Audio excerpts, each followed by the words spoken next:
Hi అండి. నమస్తే. హోతా పద్మినీదేవి గారు రచించిన ప్రత్యూష నవల మొదటి భాగం. ప్రత్యూష.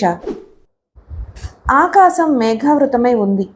నల్లని మేఘాలు నిశీధిని మరింత చీకటిగా మార్చాయి. చిక్కని నల్లని చీకటి నలుదిశలా కమ్ముకుంది.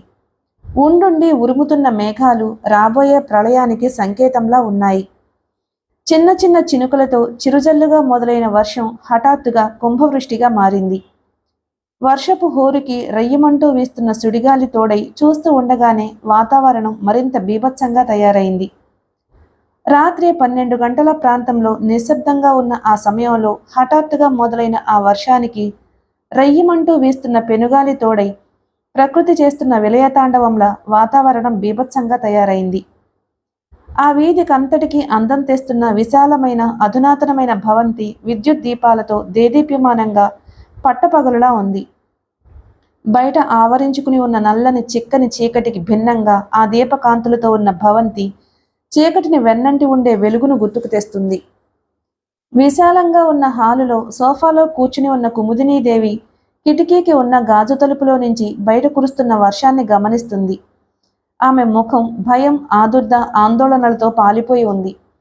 బయట వర్షపు హోరు ఎక్కువైంది. ఆమె చప్పున లేచి కిటికీకి దగ్గరగా నడిచింది. బోల్టు తీసి గాలికి విసురుగా కొట్టుకోబోతున్న కిటికీ తలుపుని బలంగా లాగి బయటికి చూసింది. కనుచూపు మేరలో నల్లని చీకటి తప్ప ఆమెకు మరేమీ కనిపించలేదు. స్ట్రీట్ లైట్ ఆరిపోయి చాలాసేపయింది. దూరాన ఎక్కడో పిడుగుపడింది. మెరుపు వెలుగులో కళ్ళు చిట్లించి చూసిందామె. నిర్మానుష్యంగా ఉన్న ఆ రోడ్డు చివరంటా పరిశీలించిన ఆమె ముఖం వివర్ణమైంది. కుముదిని యువతలకొచ్చింది. గాలికి కిటికీ తలుపు కొట్టుకుని గాజు తలుపు భళ్ళుమనే పెద్ద శబ్దంతో పగిలింది. విశాలమైన ఆ ఇంట్లో అర్ధరాత్రి వేళ ఒంటరిగా ఉన్నాననే భయం ఆమె వెన్నుముకలో జరజరా పాకి ఒళ్లంతా ఆక్రమించుకుంటుంటే భర్త ఇంకా ఇంటికి రాలేదు అనే ఆందోళన దానికి తోడైంది. కుముదిని తిరిగొచ్చి సోఫాలో కూర్చుంది. సాయంకాలం స్నేహితురాలి బర్త్డే పార్టీకని వెళ్లిన కూతురు రాత్రి 9 గంటలు దాటాక ఆమెను ఇంటికి తీసుకురావడానికి వెళ్లిన భర్త ఇంతవరకు ఇంటికి చేరలేదు అనే ఆందోళన ఆమె మనసును నలిబిలి చేస్తుంది. డ్రైవర్ని రావద్దని తనే కారు డ్రైవ్ చేసుకుంటూ ఒంటరిగా వెళ్లిన భర్త జ్ఞాపకం వచ్చి ఆమె భయం రెట్టింపై వ్యధాభరితమైన ఆమె మనసు కీడు శంకించసాగింది. ఆమె చేతుల్లో ముఖం దాచుకుని స్తబ్దంగా అలాగే కూర్చుంది. హఠాత్తుగా దూరంగా కారు హారన్ విని ఆమె నిటారుగా అయింది. చెవులు రిక్కించి శ్రద్ధగా ఆలకిస్తున్నట్లుగా వింది. చిరపరిచితమైన హారన్ వినగానే ఒక్క ఉదుటన లేచి కిటికీ దగ్గరగా పరిగెత్తింది. గేటు బయట కారు ఆగి ఉంది. కారు దిగిన చక్రవర్తి గేటు బార్లా తెరిచి మరలా కారు స్టార్ట్ చేశాడు. కారు పోర్టికోలోకి వచ్చి ఆగగానే కుముదిని హాలు తలుపు తెరుచుకుని బయటకొచ్చి వరండాకి ఉన్న గ్రిల్ తలుపు తెరిచింది. నిలువెల్లా తడిసి ముద్దైన భర్తను ఆ వెనకే నిలబడిన కూతురిని చూడగానే ఆమె రిలీఫ్గా నిట్టూర్చింది. ఇంత ఆలస్యమైందేమిటండి? ఆదుర్దాగా అడిగింది. కారు ట్రబుల్ ఇచ్చింది. చక్రవర్తి తల మీద నుంచి కారుతున్న నీటిని తుడుచుకుంటూ జవాబిచ్చాడు. బాగా తడిసిపోయారు, ముందు బట్టలు మార్చుకోండి. కుముదిని త్వరగా లోపలికి వెళ్ళి టవల్ తెచ్చి భర్తకు అందించింది. అబ్బా, ఏం వర్షం! నేను వచ్చే వరకు పనికుర్రాన్ని ఉండమని చెప్పాను, ఏమయ్యాడు? చక్రవర్తి చిరాగ్గా అన్నాడు. జ్వరంగా ఉందని ఇంటికి వెళ్ళిపోయాడు. వేధవకి ఏదో ఒక సాకు. చక్రవర్తి తల తుడుచుకుంటూ విసుగ్గా అన్నాడు. ప్రీతి, వెళ్ళి బట్టలు మార్చుకుంటా, అన్నం పెట్టేస్తాను. కుముదిని భర్తకి బట్టలు అందిస్తూ అంది. నాకు ఆకలిగా లేదు మమ్మీ. అంతవరకు మౌనంగా ఉన్న ప్రత్యూష అంది. కొంచెం పెరుగన్నం తిందుగాని రామ్మా. ఆకలిగా లేదేమో, బలవంతం చేయకు. ప్రీతి, బాగా ఆలస్యమైంది, వెళ్ళి పడుకో అన్నాడు చక్రవర్తి. ప్రత్యూష మౌనంగా మేడమెట్ల వైపు దారి తీసింది. కూతురు వెళ్తున్న వైపే క్షణకాలం తదేకంగా చూసిన కుమిదిని ఇవాళ ప్రీతి ఎందుకలా ఉంది అని అడిగింది. ఎలా ఉంది? చక్రవర్తి వెంటనే అడిగాడు. ఏమిటో స్తబ్దుగా మందకోడిగా ఉంది. రోజు ఎలా ఉండేది? ఒక క్షణం ఊపిరి సలపనివ్వనట్టుగా కబుర్లు చెప్పేది. అది అలా ఉంది. నాకేమిటోగా ఉంది, ఒకసారి చూసొస్తాను. కుముదిని వెళ్ళబోయింది. నువ్వుండు, నేను చూసొస్తాను. చక్రవర్తి మెట్ల వైపు దారి తీశాడు. పాలు తాగుతుందేమో కనుక్కోండి, మీరు త్వరగా రండి, భోజనం పెట్టేస్తాను. కుముదిని వెనక నుంచి చెప్పింది. అర్ధరాత్రి, ఇప్పుడేం భోజనం చేస్తాను? కొంచెం వేడిగా కాఫీ కలిపివు చాలు. చక్రవర్తి పైకొచ్చాడు. అక్కడ ప్రత్యూష గది ముందు నిలబడి ఉంది. ప్రీతి, తండ్రి తలుపు విని ఆమె ఉలిక్కిపడి తల తిప్పింది. ఎక్కడ నిలబడ్డావేమిటి? వెళ్ళి పడుకో. ప్రత్యూష యాంత్రికంగా ముందుకు కదిలింది. చక్రవర్తి గదిలో బెడ్ లైట్ వెలిగించి ట్యూబ్లైట్ ఆఫ్ చేశాడు. తరువాత గది తలుపులు దగ్గరకు వేసి కిందకొచ్చాడు. ప్రీతి పడుకుంది. ఆకలిగా లేదట, పాలు తాగనంది. నువ్వు భోజనం చేశావా? భార్య చేతిలోని కాఫీ కప్ అందుకుంటూ అడిగాడు. లేదు, మీరు వస్తారని ఎదురు చూస్తూ కూర్చున్నాను. ప్రీతి ఎందుకలా ఉంది? ఒంట్లో సరిగానే ఉందా? బాగానే ఉంది. నువ్వు ఊరికే కంగారు పెట్టేస్తావు. అర్ధరాత్రి ఇప్పుడేం కబుర్లు చెబుతుంది? ప్రీతి మౌనంగా ఉంటే నాకు ఏమిటోగా ఉందండి. అది ఈ ఇంటి చైతన్యానికి మారుపేరు. అది ఒక్క నిమిషం కనిపించకపోయినా మాట్లాడకపోయినా నాకు తోచదు. సర్లే, రేపది పెళ్ళయ్యి అత్తవారింటికి వెళ్తే ఏం చేస్తావు? నువ్వు కూడా దాంతో వెళ్తావా? లేకపోతే అల్లుణ్ణి ఇల్లరికం తెచ్చుకుంటావా? వేళాకోళంగా అన్నాడు చక్రవర్తి. కుముదిని గుండెల్లో ఏదో కలుక్కుమన్నట్లయింది. ప్రీతి పెళ్ళి. అవును, ప్రీతికి పెళ్లి చేయాలి కదూ. పెళ్ళైతే ప్రీతి వెళ్ళిపోతుంది. ఆ ఊహకే ఆమె కళ్ళల్లో నీళ్లు రాయి. భార్య కన్నీళ్లు చూసి చలించిపోయాడు చక్రవర్తి. నేనేదో తమాషా కంటే ప్రీతి ఇవాళే వెళ్ళిపోయినట్లు బెంగ పెట్టుకుంటావేమిటోయ్? అయినా ప్రీతి ఎక్కడికి వెళ్ళదు, మనతోనే ఉంటుంది. నాకు కొడుకులు లేని లోటు నా అల్లుడు తీర్చాలి. అందుకే ప్రీతిని హర్షకిచ్చి పెళ్లి చేయాలని నిశ్చయించాను. హర్షకి మాత్రం ఎవరున్నారు? అనునయంగా అన్నాడతను. కుముదిని కళ్ళు తుడుచుకుంది. ఆమెకు భర్త చెప్పిన మాటలు ఊరడింపునిచ్చాయి. జనం, ఎటు చూసినా నేల ఈరినట్లున్న జనం. ఆ జనం మధ్యలో నుంచి కూతురు చేయి పట్టుకుని నడుస్తుంది కుముదిని. హఠాత్తుగా ప్రత్యూష తల్లి చేతిని విదిలించి పరిగెట్టడం మొదలుపెట్టింది. ఊహించిన ఈ హఠాత్ పరిణామానికి తెల్లబోయిన కుముదిని మరుక్షణం తేరుకుంటూ ప్రీతి అని పిలుస్తున్నా ఆమె ఆగలేదు. అలా పరిగెడుతూనే జనం మధ్యలో కలిసిపోయింది. ప్రీతి, ప్రీతి ఆదుర్దాగా ఆందోళనగా పిలుస్తూ కూతుర్ని వెదుకుతూ జనాన్ని తప్పించుకుంటూ పరుగులాంటి నడకతో వెళుతుంది కుముదిని. గుంపులుగా గుమిగూడి ఉన్న జనం మధ్య ప్రత్యూషని చూడగానే పిలవబోయిందల్లా కాళ్లకు తీగలు చుట్టుకున్నట్లు ఆగిపోయింది. ఒంటి మీద నూలుపోగైనా లేకుండా దిగంబరంగా ఉన్న ప్రత్యూష ఆ జనం మధ్యలో నిర్లజ్జగా నిలబడి పగలబడి నవ్వుతుంది పిచ్చిదానిలా. దాదాపు ఆమెను తాకుతూ నిలబడ్డ నలుగురు మగవాళ్లు ఆమెను వెకిలిగా చూస్తున్నారు. చుట్టూ ఉన్న జనంలో నుంచి నవ్వులు, పరిహాసపూర్వమైన ద్వంద్వార్థాలతో కూడిన మాటలు వినవస్తున్నాయి. పట్టపగలు నడి రోడ్డు మీద పూర్తి నగ్నంగా నిర్లజ్జగా నిలబడ్డ కూతుర్ని చూసేసరికి కుముదిని గుండె పగిలిపోయింది. తను నిలబడ్డ నేల భూకంపం వచ్చి విడిపోతున్న అనుభూతి కలగగా కొయ్యబారిపోయిందామె. ప్రీతి! భయవిహ్వలంగా ఉన్న కుముదిని స్వరం నుంచి ఆతనాదంలా ధ్వనించిందా పిలుపు. గజగజ వణికిపోతూ లేచి కూర్చుంది కుముదిని. ఆమె శరీరం పెనుగాలికి అల్లల్లాడే లతలా వణికిపోతుంది.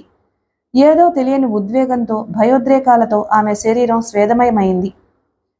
కుముదిని అయోమయంగా చుట్టూ చూసింది.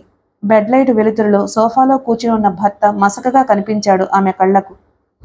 ఆ భయంకరమైన అనుభవం వాస్తవం కాదని, తను కలగన్నదని గ్రహించిన ఆమె గుండెదడ తగ్గలేదు.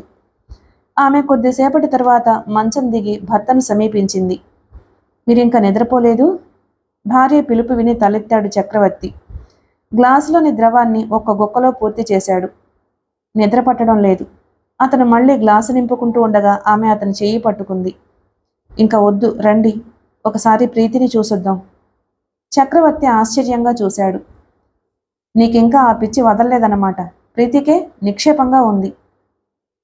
నాకేమిటో భయంగా ఉందండి. నా మనసు కీడు శంకిస్తుంది. కుముదిని స్వరం వణికింది. క్షణకాలం భార్య కళ్ళల్లోకి చూసిన చక్రవర్తి చప్పున లేచాడు. పద, ప్రీతిని చూసొద్దాం నీ తృప్తి కోసం. కుముదిని భర్తను అనుసరించింది. ఇద్దరూ మేడపైకి వెళ్లారు. ప్రశాంతంగా నిద్రపోతున్న ప్రత్యూష తల నిమిరి ఆమె నుదుట ముద్దు పెట్టుకుంది కుముదిని. కూతురికి బ్లాంకెట్ కప్పి కిందకొచ్చింది. వెండి సజ్జ నిండగా గులాబీలను, మల్లెలను నింపుకుని పూజా మందిరంలోకి అడుగుపెట్టబోయిన కుముదినీదేవి అప్రయత్నంగా ఒక్కడుగు వెనక్కి వేసింది. ఆమె పాదాల్లో గమనాన్ని మర్చిపోయి శిలాసదృశ్యమయ్యాయి. పూజా మందిరంలో వెండి దీపపు కుందులలో ఆవునేతి దీపాలు ప్రకాశిస్తున్నాయి. అగరవత్తుల ధూపాల మధ్య, దీపకళికల మధ్య శ్రీనివాసుడు అభయహస్తుడై పూజలందుకుంటున్నాడు. పద్మాసనం వేసుకుని కూర్చున్న ప్రత్యూష ఎర్రని పట్టుచీరలో నుదుట కుంకుమరేఖతో లక్ష్మీదేవిలా భాసిల్లుతుంది. మంత్రోచ్చారణ చేస్తున్నట్టుగా ఆమె పెదవులు చిన్నగా కదులుతున్నాయి. చేతులలోని పూలు భగవంతుడి పాదపద్మాలను అలంకరిస్తున్నాయి. వెడల్పైన కళ్లల్లో ఆశ్చర్యం అపనమ్మకం దోబూచులాడుతూ ఉండగా నిశ్చేష్టగా నిలబడిపోయిన కుమిదిని చాలాసేపటి తరువాత స్పృహలోకొచ్చిన దానిలా కదిలింది. తడబడే అడుగులతో భర్త గదిలోకి దారి తీసింది. చక్రవర్తి ఇంకా నైట్ డ్రెస్లోనే ఉన్నాడు. భార్య పిలుపు విని పేపర్ చూస్తున్న అతను తలెత్తాడు.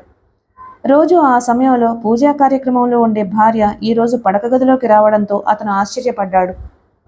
ఏమిటి కుముదా, ఇలా రండి, మీకో వింత చూపిస్తాను. ఆమె ముఖం మామూలుగా లేదని అతనప్పుడు గ్రహించాడు. అయోమయంగా భార్యను అనుసరించాడు. కుముదిని పూజామందిరం దగ్గర ఆగింది. లోపలికి చూసిన చక్రవర్తి కళ్ళు వెడల్పయ్యాయి. దైవధ్యానంలో ఉన్నది ప్రత్యూష. కొద్ది క్షణాలు ఆమెనే తదేకంగా చూసిన అతను అక్కడ నుంచి యువతలకొచ్చాడు. పూజా పునస్కారాలకు ఆమెడ దూరంలో ఉండే మన ప్రీతి ఇవాళ కొత్తగా పూజ చేస్తుంటే మీకు ఆశ్చర్యంగా లేదు? ఆశ్చర్యానికేముంది? ఇవాళ పూజ చేసుకోవాలి అనిపించిందేమో. ఎంత నాస్తికుడైనా ఏదో ఒక క్షణంలో ఆస్తికుడిగా మారక తప్పదు. ప్రీతి ఏనాడు భగవంతుణ్ణి పూజించిన మాట నిజమే. కానీ ఈ సకల చరాచర ప్రపంచాన్ని నడిపించే అద్వితీయమైన శక్తి ఒకటి ఉందని, ఆ శక్తిని భగవంతుడిగా నమ్ముతున్నానని అనేది. విగ్రహారాధనను వ్యతిరేకించినంత మాత్రాన నాస్తికురాలుగా జమకట్టనక్కర్లేదు. కుమిదిని మౌనంగా వింది. పూజ పూర్తయిన సూచనగా లోపల నుంచి జేగంట వినిపించింది. ప్రసాదం తీసుకోండి డాడీ అన్న ప్రత్యూష పిలుపుతో చక్రవర్తి తలెత్తాడు. ప్రీతి, ఎప్పుడూ లేనిది ఇవాళ కొత్తగా పూజ మొదలు పెట్టావేమిటి? చిరునవ్వుతో కూతురుని ఆప్యాయంగా అడిగింది కుముదిని. భగవద్ధ్యానంలో మనసు ఎంతో ప్రశాంతంగా ఉందమ్మా, అస్పష్టంగా అంది ప్రత్యూష. కూతురి ముఖంలో ఎప్పుడూ లేని గాంభీర్యాన్ని గమనిస్తుంది. ఎప్పుడూ నవ్వుతూ నవ్విస్తూ చైతన్య స్రవంతిలా ఉండే ప్రత్యూష ఇప్పుడు ముభావంగా పొడిగా మాట్లాడుతుంటే ఏదో వెలితిగా ఉందావిడికి. ఆమె ఆర్ద్రంగా ప్రత్యూషని చూస్తూ అడిగింది. ప్రీతి, ఏమిటి అలా ఉన్నావు? ఎలా ఉన్నాను మమ్మీ? ప్రత్యూష చిన్నగా నవ్వుతూ ఎదురు ప్రశ్నించింది. ఒంట్లో సరిగా లేదా తల్లి? ఆదుర్దాగా కూతురు నుదుటిని స్పృశించింది. నేను బాగానే ఉన్నాను మమ్మీ, నువ్వేమీ కంగారు పడకు. రాత్రి ఆలస్యంగా నిద్రపోయాను కదూ, కొంచెం తలనొప్పిగా ఉంది అంతే. డాడీ బ్రేక్ఫాస్ట్ తీసుకున్నారా? లేదమ్మా, నీకోసమే ఎదురు చూస్తున్నారు. డాడీ, ప్రత్యూష పిలుపు విని చక్రవర్తి లోపలికొచ్చాడు. రండి, బ్రేక్ఫాస్ట్ తీసుకుందాం. వంటవాడు యజమాని డైనింగ్ హాల్లోకి రాగానే ప్లేట్లలో వేడివేడి ఇడ్లీలు తెచ్చిపెట్టాడు. కుముదిని చట్నీ వడ్డిస్తుంది. ఇంతలో అక్కడికి 20 సంవత్సరాల యువతి వచ్చింది. గుడ్ మార్నింగ్ అంకుల్, చిరునవ్వుతో విష్ చేసింది. గుడ్ మార్నింగ్ సుజా, రామ్మ, నువ్వు కూడా టిఫిన్ తీసుకో ఆదరంగా ఆహ్వానించాడు. నేను ఇప్పుడే టిఫిన్ తిన్నాను అంకుల్. సుజాత మౌనంగా టిఫిన్ తింటున్న ప్రత్యూషని చూసి నవ్వుతూ అంది. ఏమిటి అలా ఏమీ మాట్లాడకుండా కూర్చున్నావు? మౌనవ్రతం ఏమైనా పట్టావా? ఏమీ లేదు, ముక్తసరిగా అంది ప్రత్యూష. నిన్న స్మిత బర్త్డే పార్టీ కనొచ్చి వెంటనే వెళ్ళిపోయావే? మేమంతా ఎంత బాగా ఎంజాయ్ చేశామో తెలుసా? నువ్వు కూడా ఉంటే బాగుండేది. తలనొప్పిగా ఉంది, అందుకని వచ్చేశాను. ప్లేట్లో స్పూన్తో గీతలు గీస్తూ చిన్నగా అంది. సూటిగా తన వైపు చూడకుండానే మాట్లాడుతున్న ప్రత్యూషను వింతగా చూసింది సుజాత. ఏమిటాంటీ, ప్రీతి అలా ఉందేమి ఇవాళ? కుముదిని అడిగింది. సుజాత అలా అనగానే కుముదిని కూతురి వైపు చూసింది. ప్రత్యూష ముఖం నిర్లిప్తంగా భావరహితంగా ఉంది. తల్లి తన వైపు చూడగానే చిన్నగా నవ్వింది. ఏమిటి మమ్మీ అలా చూస్తున్నావు అంది. నువ్వేదో కొత్తగా కనిపిస్తుంటేను. అవును ప్రీతి, నీలో ఏదో మార్పు కనిపిస్తుంది. సుజాత ఆరాగా పట్టి పట్టి చూస్తూ అంది. మామూలుగానే ఉన్నానే, ప్రత్యూష నవ్వుతూ అంది. చక్రవర్తి అంతవరకు మౌనంగా ఉన్నవాడల్లా వారి సంభాషణలో కలగజేసుకుంటూ అన్నాడు. అసలు విషయం నేను చెప్పనా? ఏమిటది? కుతూహలంగా అడిగింది కుమిదిని.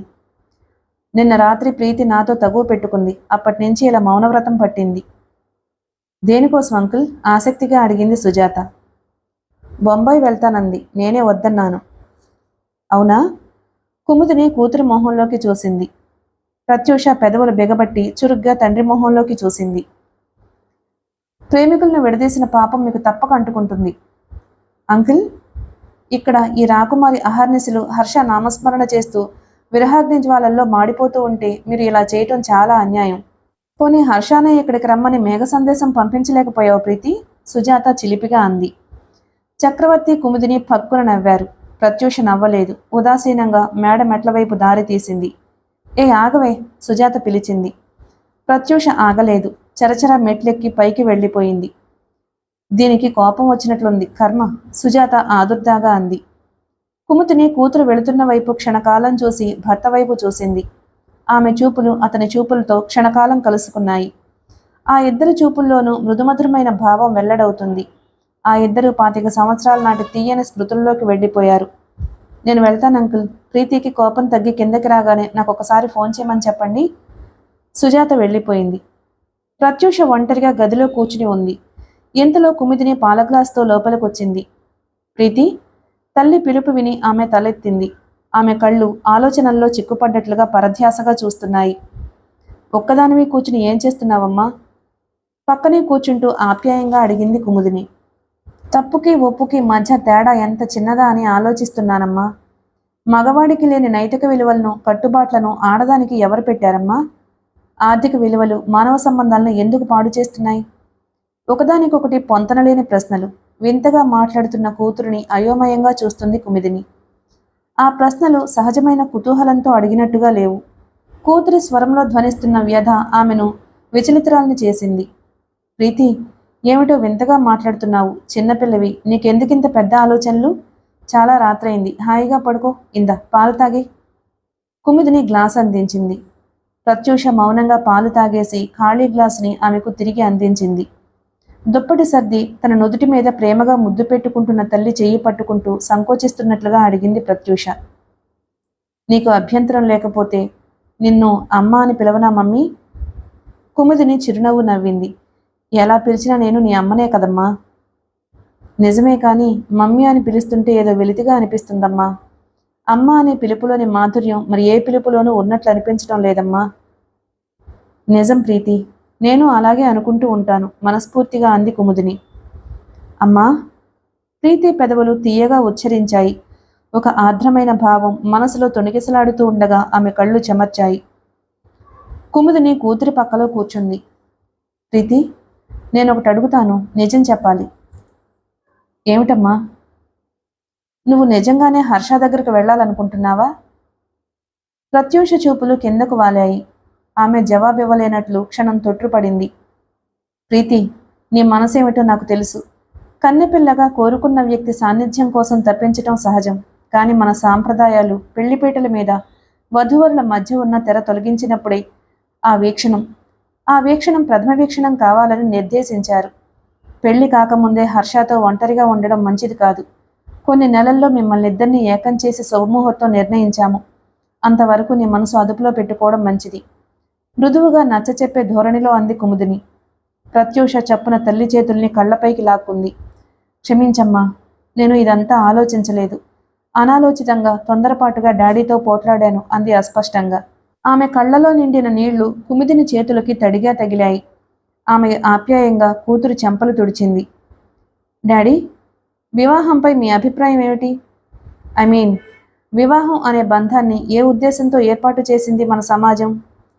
ప్రత్యూష తండ్రికి ఎదురుగా కూర్చుంటూ అడిగింది.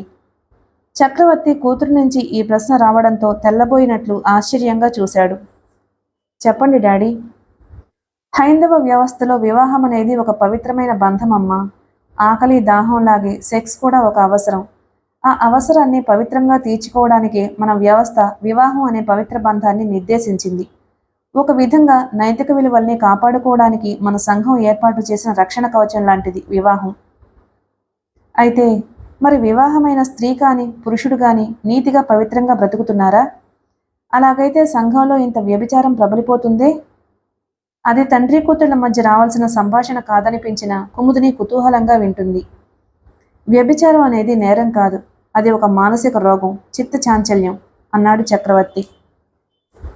బహుశా మీరు చెబుతున్న ఆ మానసిక రోగం అనే సమర్థత పురుషులకే వర్తిస్తుందేమో.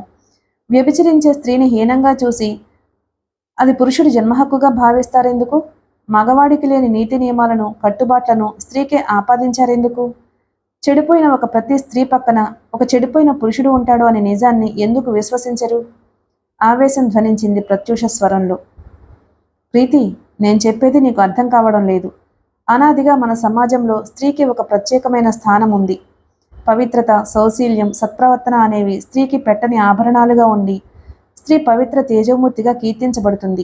అపవిత్రురాలైన స్త్రీకి సమాజంలో గౌరవం లభించదు. పవిత్రతను కోల్పోవడానికి ఏ స్త్రీ కూడా అంగీకరించదు. ఉదాహరణకు మీ అమ్మనే తీసుకో. మరో మగవాడు తన కొనగూటిని తాకినా సహిస్తుందేమో. ఏమిటండి మీ మాటలు? అయిష్టంగా అంది కుముదిని. చూసావా, ఊహా మాత్రానికే ఎలా ఉనికిపోతుందో. నిజం డాడీ, స్త్రీ పవిత్రురాలిగానే ఉండాలి. ఏదో విపత్కర పరిస్థితుల్లో ఆమె చెడిపోయే పరిస్థితి వస్తే సమాజం హర్షించదు. తన భార్య పవిత్రురాలై ఉండాలి అని కోరుకునే మగవాడికి మాత్రం పవిత్రత అవసరం లేదు.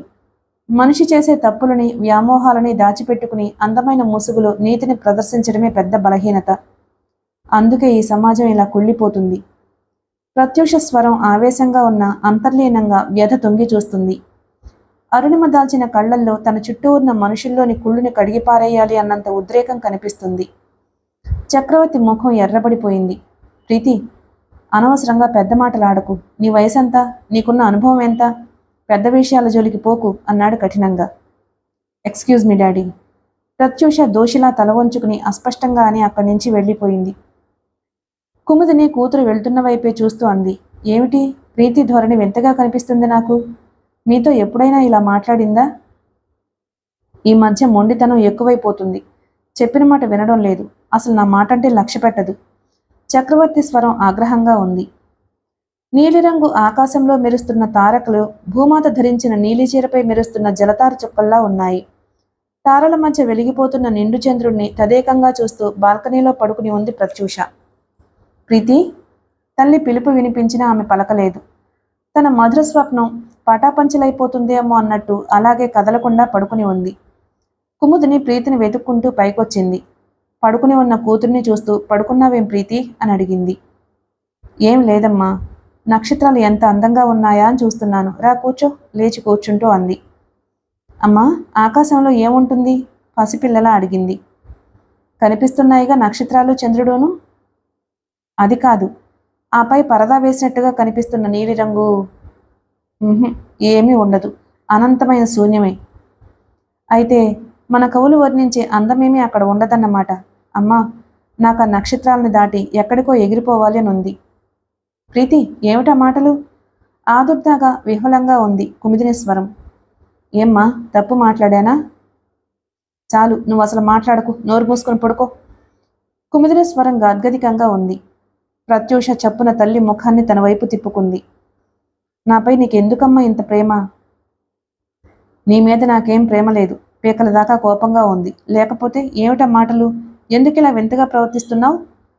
కుముదిని చాలా కోపంగా మాట్లాడుతున్నాను అనుకుంటుంది కానీ ఆమె స్వరంలో ఆమెకే తెలియనంత వణుకు, దుఃఖం ధ్వనించాయి. ఇంకేమీ మాట్లాడంలే, ఊరుకోమ్మా. ప్రత్యూష తల్లి కన్నీళ్లను తుడుస్తూ అంది. ప్రీతి, నీకేమైనా అయితే నేను భరించలేను తల్లి. కుముదిని ఆప్యాయంగా కూతుర్ని గుండెలకు హత్తుకుంది. ప్రత్యూష ఉదయం 5 గంటలకే నిద్రలేచి కిందకొచ్చింది. అప్పటికే పూజ పూర్తి చేసుకున్న కుముదిని తులసి మొక్క దగ్గర దీపారాధన చేస్తుంది. ఇంత ఉదయమే పూజ పూర్తయిందేమిటమ్మా ఇవాళ? తల్లిని చూసి నవ్వుతూ అడిగింది ప్రత్యూష. ఇవాళ చాలా మంచి రోజు. నాకు మహోన్నతమైన వరాన్నిచ్చిన ఆ దేవుడికి పూజ చేశాను కానీ ఏ పని చేయాలనిపించలేదు, అందుకని. ఏమిటమ్మా ఇవాళ విశేషం? కుతూహలంగా అడిగింది. చెప్పుకో చూద్దాం, ఊరిస్తున్నట్టుగా చూసింది. Wish you a very happy birthday Preeti, వెనక నుంచి వచ్చి చెప్పాడు చక్రవర్తి. థ్యాంక్ యూ డాడీ, చిరునవ్వుతో అంది. ఓ, ఇవాళ నా బర్త్డే కదూ, మర్చిపోయానమ్మా, చిన్నగా నాలుగు ఖర్చుకుంటూ అంది. ఈ మధ్య నువ్వు చాలా మర్చిపోతున్నావు. ప్రతి సంవత్సరం బర్త్డే వారం రోజులుందనగానే పార్టీకి ఏర్పాట్లు చేయాలని మమ్మల్ని ఓదరగొట్టేసేదానివి. ఈసారి బర్త్డే మాటే మర్చిపోయావు, చిరుకోపంగా అంది కుముదిని. ఇప్పుడైతేనే సాయంకాలం నీ ఫ్రెండ్స్ అందరినీ పార్టీకి ఇన్వైట్ చేయి ప్రీతి, చెప్పాడు చక్రవర్తి. వద్దు డాడీ, నాకెందుకో ఈసారి బర్త్డే పెద్ద విశేషంగా జరుపుకోవాలనిపించటం లేదు, తిరస్కరించింది ప్రత్యూష. అదేమిటి ప్రీతి, సరదాగా నీ ఫ్రెండ్స్ అందరినీ పిలువు. నాకు ఇష్టం లేదమ్మా, ఈ రోజంతా నీ దగ్గరే గడపాలనుంది. ఫ్రెండ్స్ వస్తే మళ్ళీ పిక్చర్ ప్రోగ్రాం వేస్తారు. ఒక్క క్షణం నన్ను ఇంట్లో ఉండనివ్వరు. నాన్నగారు, నువ్వు, నేను కలిసి గుడికి వెళ్ళొద్దాం, చాలు, సరేనా? నీ ఇష్టం. నీ ఫ్రెండ్స్ ఊరుకుంటారా మరి? వాళ్ళకి ఎలా నచ్చ చెబుతావో నీ ఇష్టం, కాఫీ ఇస్తూ అంది కుముదిని. ప్రత్యూష తలంటి పోసుకుని వచ్చాక కొత్త బట్టలు అందించింది. ప్రత్యూష కొత్త చీర కట్టుకుని వచ్చి తల్లి పాదాలకు నమస్కరించింది. తన తలపై చెయ్యి ఉంచి మనసులోనే దీవిస్తున్న తల్లి చిన్నగా నవ్వుతూ అడిగింది. ఏమని దీవించావమ్మా? త్వరలో కళ్యాణం జరగాలని. ఉహుం. వచ్చే జన్మలో నేను నీ కడుపునే పుట్టాలని దీవించు. కుముదిని ముఖంలో నవ్వెగిరిపోయింది. శుభమా అని పుట్టినరోజు పూట ఏమిట ఈ మాటలు? బాధ వేదనలు నిండిన స్వరంతో మందలింపుగా అంది. ఓ ఐఎమ్ సారీ, చిన్నగా నాలుక కరుచుకుంటూ అంది. నాన్నగారికి నమస్కరించొస్తాను. తండ్రి గదిలోకి వెళ్ళింది. ఖరీదైన సిల్కు చీర ధరించి వింత అందంతో వెలిగిపోతున్న కూతురు తన పాదాలకు నమస్కరిస్తుంటే చక్రవర్తి కళ్ళు చెమ్మగిల్లాయి. నూరేళ్లు చల్లగా సుఖంగా ఉండు తల్లి. ఆమె తలపై చేయి ఉంచి దీవించాడు. మీ దీవెన నాకు నచ్చలేదు డాడీ. వచ్చే జన్మలో కూడా మీ కూతురిగా ఈ ఇంట్లోనే నేను పుట్టాలని దీవించండి డాడీ. ప్రీతి, ఏమిటా మాటలు? చిరుకోపంగా అన్నాడు చక్రవర్తి. అవును డాడీ, ఇంత ఐశ్వర్యం సిరి సంపదలు ఉన్న మీ కడుపున జన్మించే అదృష్టం నాకు కావాలి. మనం చాలా ధనవంతులం కదా డాడీ. అందుకే కదా మనని చాలా గౌరవంగా చూస్తుంది ఈ లోకం. మనకే డబ్బు లేకపోతే మన నీడను కూడా అసహించుకుంటారు. అంతేకాదు, డబ్బుని అడ్డు పెట్టుకుని ఎలాంటి అకృత్యాలైనా చేయొచ్చు. ప్రపంచంలో ఎన్నో దారుణాలు, ఘాతుకాలు, దోపిడీలు, హత్యలు అన్నిటికీ కారణం డబ్బు కాదా డాడీ? ప్రీతి, ఈ మధ్య నువ్వేదో వింతగా మాట్లాడుతున్నావు. అంతేకాదు, అవసరమైన దానికంటే ఎక్కువ మాట్లాడుతున్నావు. కించిత్ కఠినత్వం ధ్వనించింది చక్రవర్తి స్వరంలో. ఎక్స్క్యూజ్ మీ డాడీ, బట్ నేనేదో విపరీతంగా మాట్లాడుతున్నాను అనుకోకండి. డబ్బుకి చాలా మహత్యం ఉంది. ఆ డబ్బు లేని మనిషి ఈ ప్రపంచంలో మనలేడు అని చెబుతున్నాను. పదండి, గుడికి వెళ్దాం. ప్రత్యూష ముందుకు నడిచింది. తెల్లని మారుతి కారు ట్యాంక్ బండ్ మీదుగా బిర్లా టెంపుల్ వైపు వెళ్తుంది. ప్రత్యూషకి ఆ గుడికి రావడం ఇది మొదటిసారి కాదు. అయినా ప్రతిసారి కొత్తగానే అనిపిస్తూ ఉంటుంది. ఆహ్లాదకరమైన ఆ వాతావరణాన్ని చూసి ఆమె మనసు పురివిప్పిన మయూరి అయింది. దైవ దర్శనానంతరం ఒక పక్కగా కూర్చున్నారు ముగ్గురు. ఎంతో ప్రశాంతంగా ఉంది కదమ్మా ఇక్కడ, చుట్టూ చూస్తూ అంది ప్రత్యూష. అవును, దైవ సాన్నిధ్యంలో మంచి మనసుతో ఏదైనా కోరుకుంటే అది తప్పకుండా సిద్ధిస్తుందట. కుముదిని ప్రత్యూషని చూస్తూ గంభీరంగా అంది. తల్లి మాటల్లోని హెచ్చరిక అర్థమై నవ్వింది ప్రత్యూష. అయితే నాకు బోలెడంత డబ్బివ్వమని భగవంతుని కోరుకుంటాను అంది అల్లరిగా. చక్రవర్తి చురుగ్గా కూతుర్ని చూసి ఏదో అనబోయాడు. ఎంతలో ఒక యువకుడు అతన్ని సమీపించి హలో అని పలకరించాడు. అతను పొడుగ్గా బలిష్టంగా ఉన్నాడు. అతని చూపులు చురుగ్గా నిశితంగా ఎదుటి వ్యక్తి గుండెల్లో నాటుకునే చురకత్తుల్లా ఉన్నాయి. అతను నవ్వుతున్నా ఆ నవ్వు సహజంగా లేదు, వ్యంగ్యంగా ఉంది. ఎదుటి వ్యక్తి బాధను అసహాయతను చూసి వినోదించే కుటిలానందం ఉంది. అతన్ని చూడగానే చక్రవర్తి ముఖం వెలవెలబోయింది. యాదృచ్ఛికంగా కలుసుకున్నాం కదూ? యాదృచ్ఛికమేమిట్లే, నువ్వు ఈరోజు గుడికొస్తావో నాకు తెలుసు. ఏం ప్రత్యూష, ఇవాళ నీ బర్త్డే కదూ? Many happy returns of the day. Thank you, పొడిగా అంది ప్రత్యూష. స్వీట్స్ ఏవైనా తినిపిస్తావా?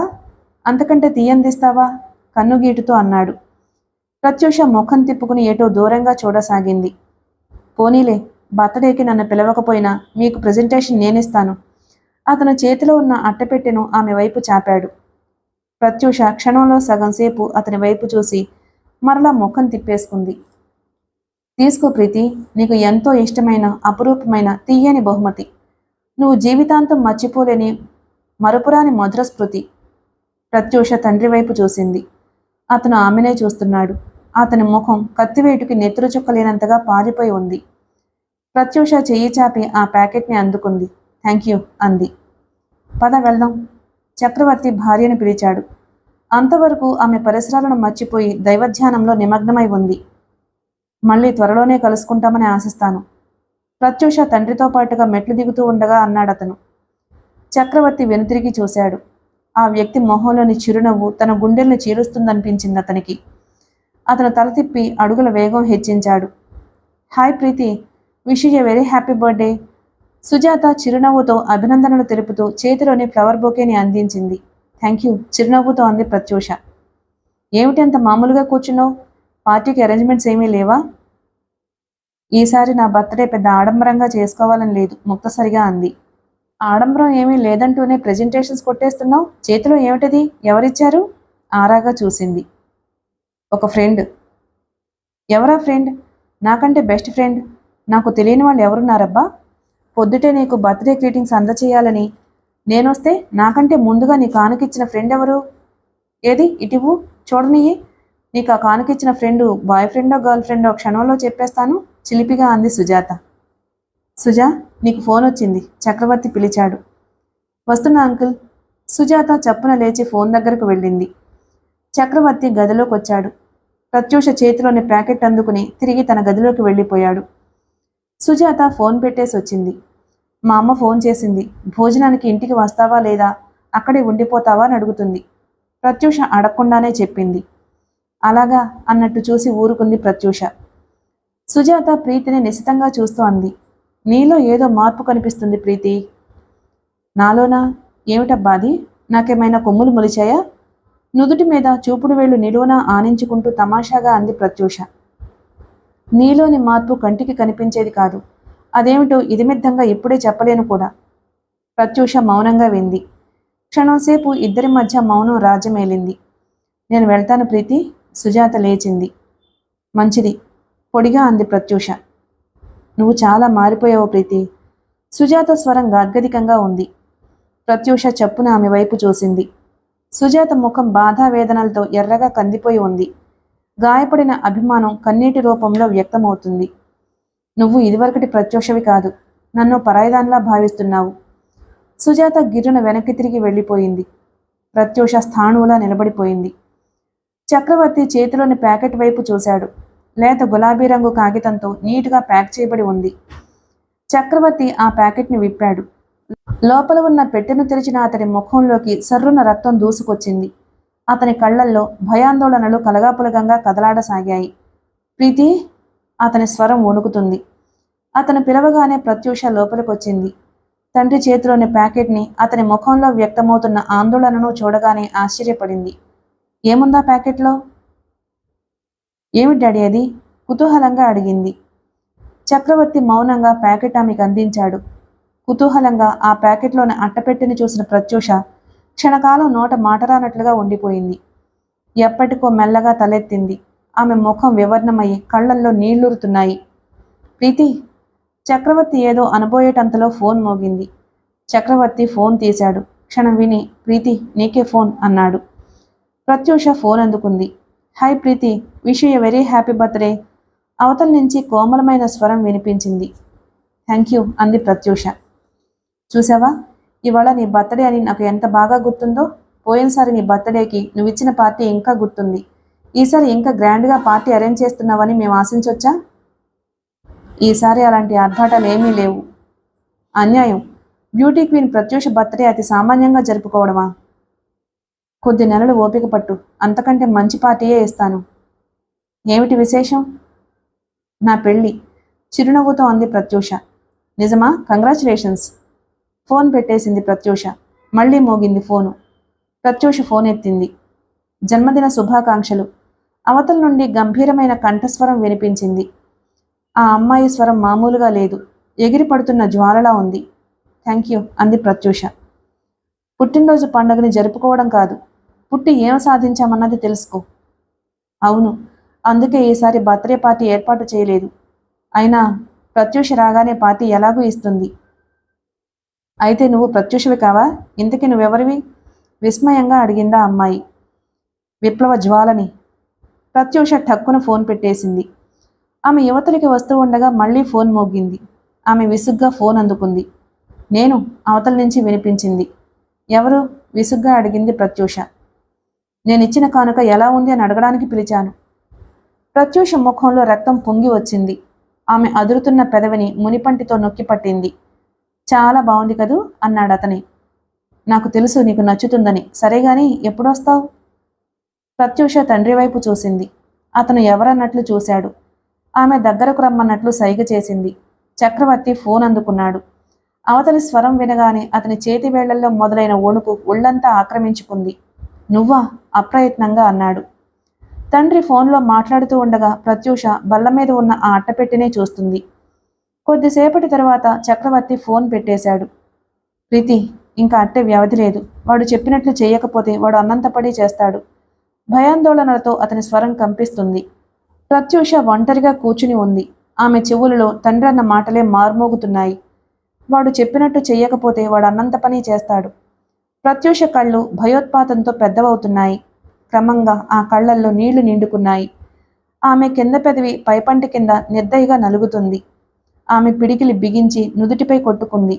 ఏదో చెయ్యాలనే కసి, ఏమీ చెయ్యలేని నిస్సహాయత మనసుని ఆక్రమించుకోగా దుఃఖం పెళ్ళుబుకింది. ప్రీతి! తల్లి పిలుపు విని ఆమె చప్పున కళ్ళు తుడిచేసుకుంది. భోజనానికి రామ్మా, ఒక్కదానివే కూర్చుని ఏం చేస్తున్నావు? కుముదిని వచ్చి పిలిచింది. ఏం లేదమ్మా, ఆమె తల్లిని అనుసరించింది. డైనింగ్ టేబుల్ మీద వంటవాడు అమరుస్తున్న వంటకాలను చూసి చిన్నగా నవ్వుకుంది. అమ్మకి తన ఎడల మరీ వెర్రి ఆపేక్ష. తను ఒక్కతి ఇన్ని తినగలదనేనా? ఘుమఘుమలాడుతున్న వంటకాలు, నేతి సువాసనలతో నోరూరించే పిండి వంటలు చూస్తూ తనలో తాను అనుకుంటున్నట్లుగా అంది. అమ్మా, ఒక మనిషి పుట్టడం పెద్ద విశేషంగా, ఆ వ్యక్తి జన్మించడం లోకానికేదో మహద్భాగ్యంగా భావించి ఇంత ఆడంబరంగా పుట్టినరోజు జరుపుకుంటారే. లోకంలో ప్రతి నిత్యము కొన్ని లక్షల మంది పుడుతున్నారు. మరి అందరి జన్మదినాలు ఇంత వేడుకగా జరుగుతున్నాయా? చక్రవర్తి అన్నం తినడం మర్చిపోయి కూతుర్నే చూస్తున్నాడు. ప్రత్యూషలో మునుపు ఎన్నడూ లేని అంతర్మథనం అతనికి దృగ్గోచరమైంది. అది ఆయా వ్యక్తుల పూర్వజన్మ పుణ్యాన్ని బట్టి జరుగుతుంటుంది ప్రీతి. పుట్టినరోజు వేడుకలు మనలాంటి వాళ్ళకేనమ్మా. గంజినీళ్లు దొరికిన నాడే పండుగగా భావించే పేదలకి పుట్టినరోజులు పండుగలు చేసుకునే స్తోమత ఎక్కడుంది? అంది కుముదిని. అంతేకాదు, తల్లిదండ్రులు ఉన్న అదృష్టవంతులకే కదమ్మా పుట్టినరోజు వేడుకలు. తండ్రి ఎవరో తెలియని నిర్భాగ్యులకి పుట్టినరోజు వేడుక ఎలా అవుతుంది? తమ జన్మ ఎంత హేయమైందో తెలుసుకుని దృగ్గిళ్ళిపోతూ, తల్లిదండ్రుల ప్రేమకు నోచుకొని తమ నిర్భాగ్యతకి అలమటించిపోతూ అనాథలుగా బ్రతికే ఆ భాగ్యుల పుట్టినరోజు పండుగని ఇంత వేడుకగా ఎవరు చేస్తారు? చక్రవర్తికి తింటున్న పాయసం చేదుగా అనిపించింది. ప్రీతి, నువ్వు అనవసర విషయాలన్నీ మాట్లాడుతున్నావు. నిన్ను వెళ్ళొద్దని చెప్తే నా మాట లక్ష్య పెట్టకుండా అనాథ శరణాలయానికి వెళ్ళావు. వాళ్ళని చూసొచ్చిన దగ్గర నుంచి ఇదే వరస. ఎవరెలా పోతే నీకే? నువ్వు మా కడుపున పుట్టడం నీ అదృష్టం. తల్లిదండ్రులు లేని అనాథలవ్వడం వాళ్ళ దౌర్భాగ్యం. లోకాన్ని ఉద్ధరిస్తానన్నట్టు నడుం కట్టుకుని నువ్వు వాళ్ళ చుట్టూ తిరిగి వాళ్లకు సేవ చేయనక్కర్లేదు. కోపం కన్నా బాధ ఎక్కువగా ధ్వనించింది చక్రవర్తి స్వరంలో. నిజం డాడీ, నేను చాలా అదృష్టవంతురాల్ని. ప్రీతి చిత్రంగా నవ్వింది. కుముదిని విస్మయంగా కూతురునే చూస్తుంది. ఆవిడకి కూతురు తను ఎరిగిన వ్యక్తిగా కాక కొత్తగా కనిపించింది ఆ క్షణాన. అంతేకాదు, ఆమె ప్రవర్తన అసహజంగా అనిపించింది, చాలా అసహజంగా. మిగిలిన కథ తరువాయి భాగంలో విందాం. Please like and subscribe my channel. Thank you.